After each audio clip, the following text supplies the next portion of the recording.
My mom died early. She died in her late 50s. And I was like, I do not want to die like that. At the end, with all these goals and hopes and dreams inside me. You are listening to My Rejection Story, hosted by Alice Draper.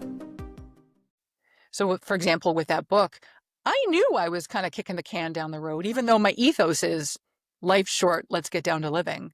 But for me, it's that I want to be cured. Okay. Like I lament the fact that I'm not naturally motivated every day, waking up going, Memento Mori, what 19 things am I going to do today? Nope. It's, what do I want to do today? Oh, I'm scared. I won't do it. And then I'll delay it for 2 weeks and feel bad about myself. And then I go, you're dying. What are you waiting for? And it's not mean. I say that with tone, but I'm snarky, so I can talk to myself lovingly with a sarcastic tone. But then I'm like, there's love. It's like, I know you're scared, sweetie, but you're dying. Like, do it. What do you? And then I'll do it. And so for me, it's usually this, like, if I was to chart it, it would be like, ooh, fear, fear, fear, fear, fear, fear, fear, fear, fear. Reminder, I'm going to die. Reminder to live. Get up and do it. And the weird thing is that every time I do really get up and do it, I have evidence that it works. Not every time. Like, I'm not trying to say everything turns into gold. No, but it works. And so I have this, and you do too, and we all do, right? Not everything's perfect, but we know that giving it a go often leads to something, but not giving it a go definitely is going to lead to the grave. I love this so much. And I'm thinking, and it goes back to your work, that the telling yourself you're dying is really just about being honest with ourselves. Because I think going back to the kind of lying to ourselves about things we're not happy about, lying to ourselves by saying, I'll do this one day, I'll do this when I suddenly wake up and I am a more confident, more successful, better version of myself. That's the time when I will write the book or apply for the job or do whatever it is with my dreams. And so saying I'm dying is getting really honest that time is short and limited and it could end at any point. Yes. So as a positive psychology practitioner, I love the idea that we could be motivated by the pursuit of a really great dream. And or that we can build on something good. It unfortunately is just not realistic for many of us because we need the poke in the ribs of something that is unfortunately negative or scary. We need the pain. Like for me, for example, like I needed my friend to tell me I didn't want to write the book enough for me to almost feel defiant. But I also needed to look at it and go, I'm counting my Mondays and they are going downward, not upward. Come on, what am I doing?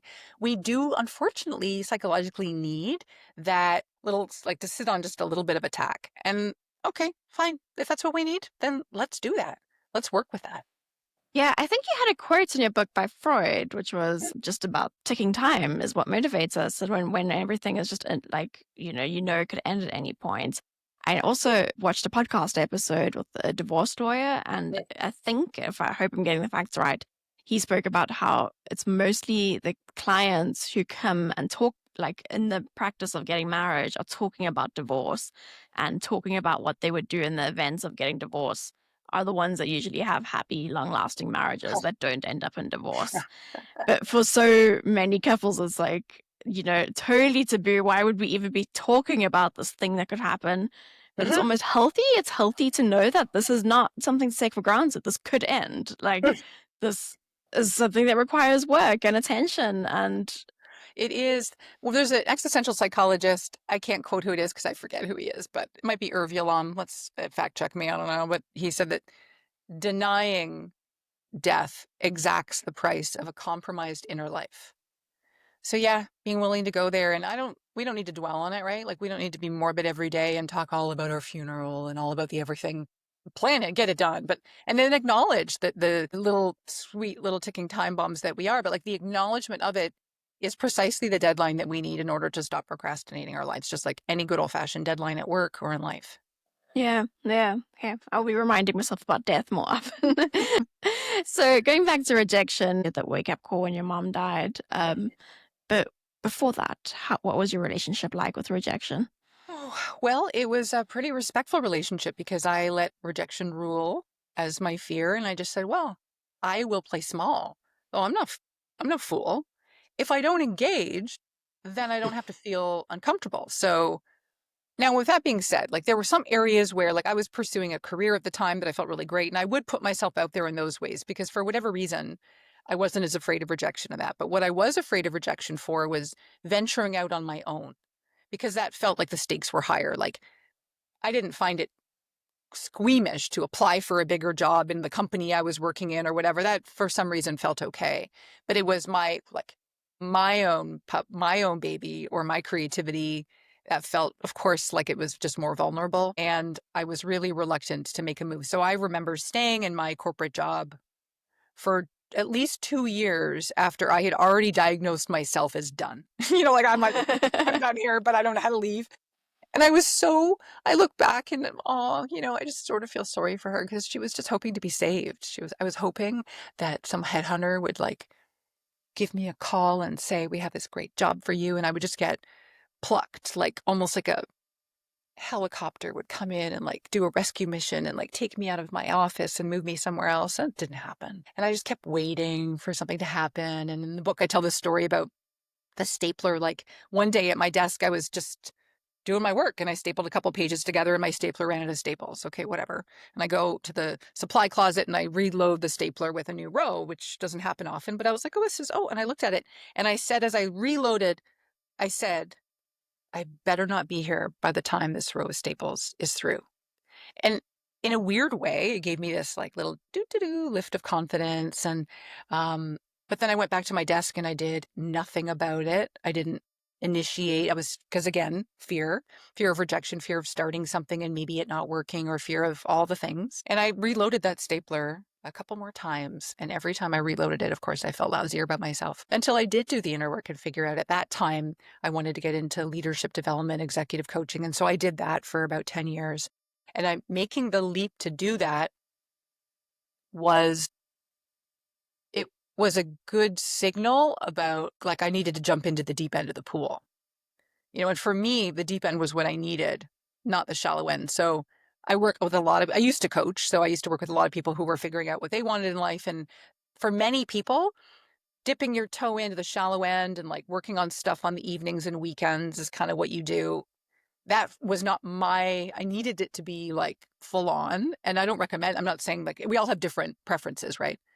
But I needed to go full tilt, leave the corporate situation, dive full in and build this kind of new business at the time. And it was, in retrospect, I don't even look back on it as being scary. It just felt like, well, now I'm going to figure this out. And so back to that idea about we summon up lots of reserves and strength and resilience when we need it. We just don't think that it's there. And yet we consistently show ourselves that in tough times, we rise to the challenge and we figure it out. And then we're proud of ourselves that we did it. And we pivot, right? Like Yeah. I changed, like the thing I left the big corporate thing for, I did for 10 years and I was kind of bored of it. And then I started 4,000 Mondays. And so it's not like we have to get married for life to it. It's that we can respect it and work with it and acknowledge this part doesn't work for me. I like that part, and then shape our lives. Again, if we're in tune and following the thing that makes us feel most alive.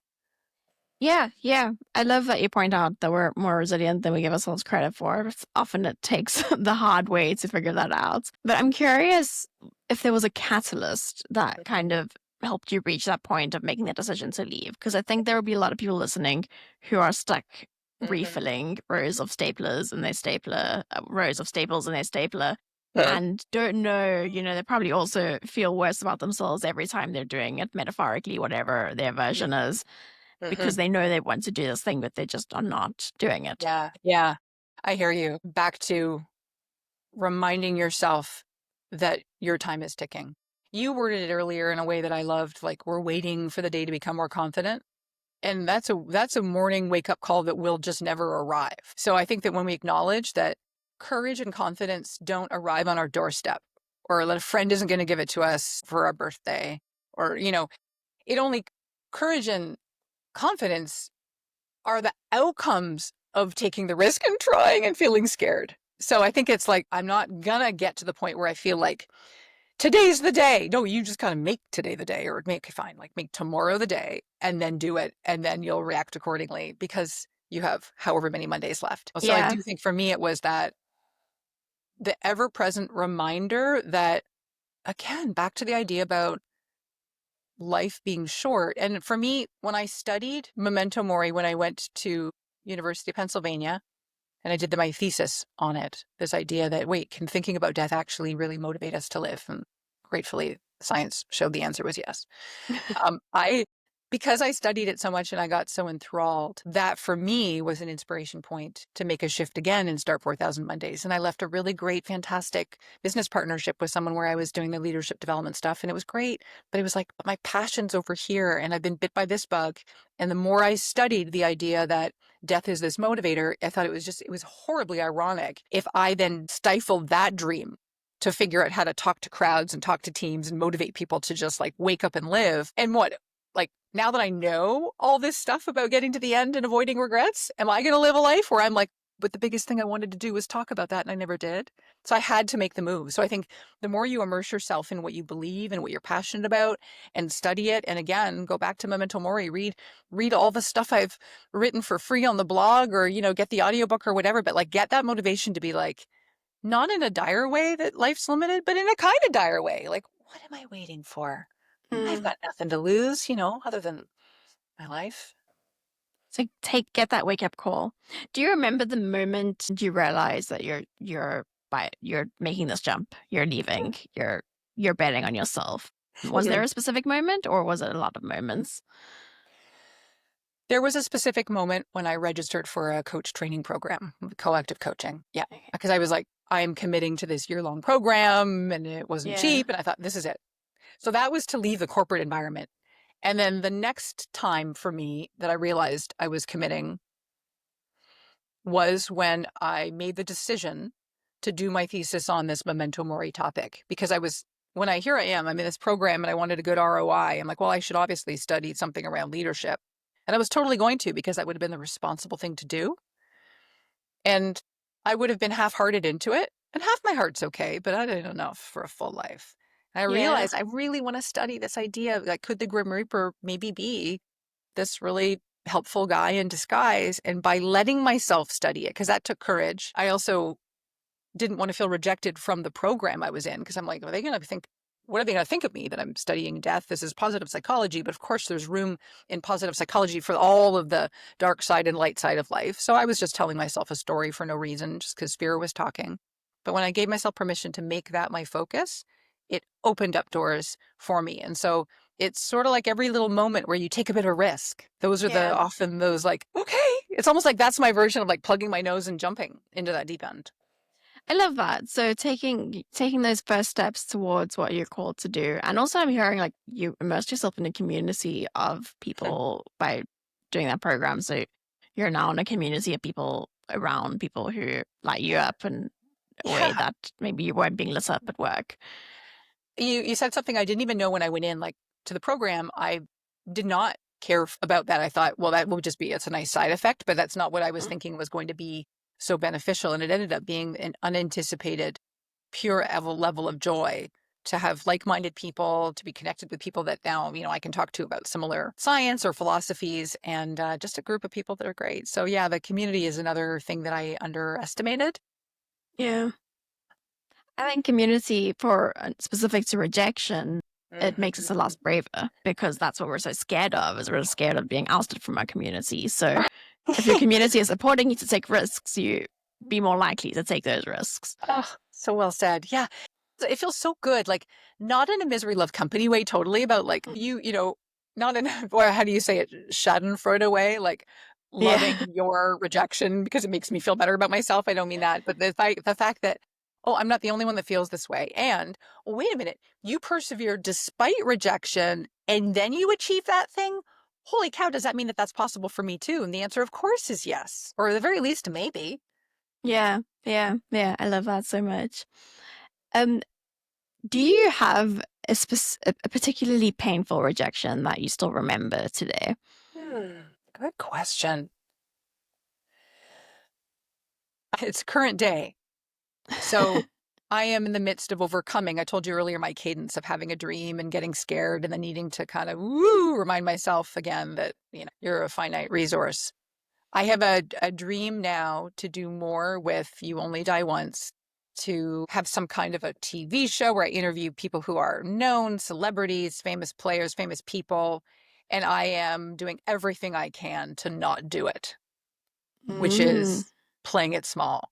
And so right now, because that to me is also like I'm super hyper aware that I'm a hypocrite, right? Like, but I never said I was perfect. Like, if anything, I'm the one that gets to say, I write this stuff and I preach this stuff and I encourage this stuff and I know what it's like to not, feel as confident and ready to go. Like I'll always say I need to remind myself to live too.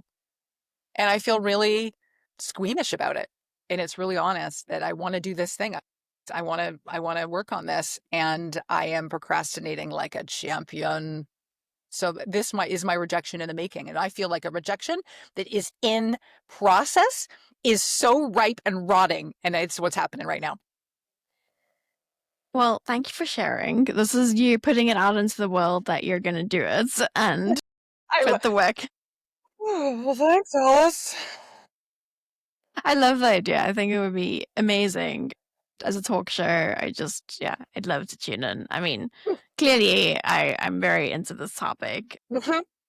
And I mean, like, also, yeah, I relate to what you're saying about feeling like a hypocrite, because I say it all the time. Like, I really struggle with rejection, but that's probably why I talk about it all the time and research it. If it was something that was easy breezy, I probably wouldn't be sitting here.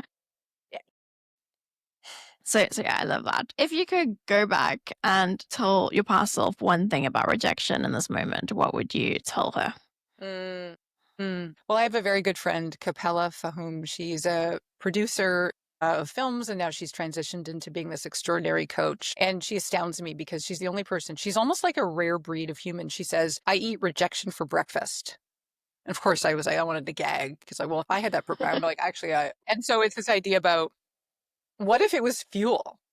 And she wasn't necessarily being literal about it being nourishing for her, but it was more just like, yeah, I've been rejected when I've applied for funding on films or this crew or this whatever, or to get into different programs. She's got a bunch of educational masters and all these things. And she's like, I just persevere anyway. Like I just do it. She eats it for breakfast because she just knows it's part of the process. So I would go back and I would probably write that on a sticky note, or I would tattoo it on my body and be like, this a comfortable life, again, is uncomfortable. And so if rejection is just part of the process, it's like the goodness you feel when you've accomplished something. Nothing that you've accomplished, if it was a slam dunk, ever feels really, truly delicious and rewarding. It's because you had to sweat a little, or you had to try a little hard, or you had to feel a little bit nervous. So I think, I need to have rejection for breakfast, and I want to put syrup all over it. Yeah. And have it waffles. Like, I just want to be like, yeah, this is amazing. Because if you're getting rejected, it means you're trying.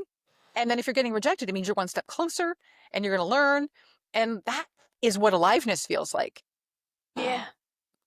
Yeah. And I would add to that when you are doing chasing the real meaningful opportunities, the rejections are going to make you sweat, because some rejections we can habituate to. So, for example, I would freak out if I pitched a magazine or something back when I first started doing it.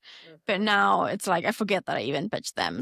Like, and if I get a, rejection, I hardly pitch magazines anymore. But like when I do it, it's not going to affect me very much because I went through that rodeo of pitching myself a lot. Yes. So those rejections don't affect me too much. But if I'm going for something big and totally out of my comfort zone, 100% I'm going to be sweating and stressed. And so not all rejections are equal, I guess.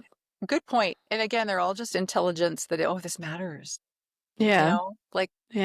This is like you're licking your wounds. And that means that it bled because it actually had juiciness and meaning, and what good information to know to keep pursuing it, or to adjust the path and pursue it that way, or to just feel like, good for me. I tried it and I didn't get it, but what does this mean? Wow. How do I want to pick apart the morsels of aliveness out of this crash train wreck? I love it. I can totally see the positive psychologist in you. My second to last question for you, Jodi, I ask an iteration of this to most guests, is so I have a big goal to grow this podcast. This is like probably the project I'm working on for the, I don't know, indefinite future for now. If if I could chase a big, audacious rejection goal to grow this podcast, what would you recommend I do? I have a list that I do on Excel. It's my anti-chicken shit list. And I write out Love all it. the things that I am afraid of. And if you wrote out the 5 things that you were most afraid of doing that made you feel those feelings, and you told yourself that you had 1 year left to live, Ooh. I pretty much think you'd look at those 5 things and be like, I'm going for it. Yeah. Or even if you just picked one, really, right? If you I said, I've got love 1 that. year, don't I mean, well, unless 1 year for you, you're like, no, like when you said in grade 1, you would just decide that like you just want to retire in life and that's it. But like, unless you're truly thinking, no, I'm not going to do any work at all anymore. But what would be a thing if you knew your life was really limited? Yeah, because you're thinking long game, thinking like what will happen 5 years from now. I was like, okay, well, Right, there's 1 year left. right. You've got 52 Mondays. What do you want to do? Yeah, I love that. Thank you. This conversation has been amazing, Jodi. For people listening, where can they find you and what should they be checking out first? Well, I've loved chatting with you. You're such a good, I was going to say interrogator, but that's not it. You don't interrogate at all. I'm sorry for interrogating you. No, I didn't feel tortured at all. Just well, no, you're amazing. And thank you for asking. I am over at mondays.com and on Instagram at 4000 Mondays and yeah, the book You Only Die Once. So thank you for helping to feature this work of the Grim Reaper's cheerleader. Thank you for being the Grim Reaper's cheerleader. This was so fun. It was so fun reading the book. Everything will be linked in the show notes, so I highly recommend ordering a copy of You Only Die Once. I was getting lots of little dopamine hits from learning new things. And Jodi, thank you so much for being here. Thank you. You're great. This was My Rejection Story, hosted by me, Alice Draper.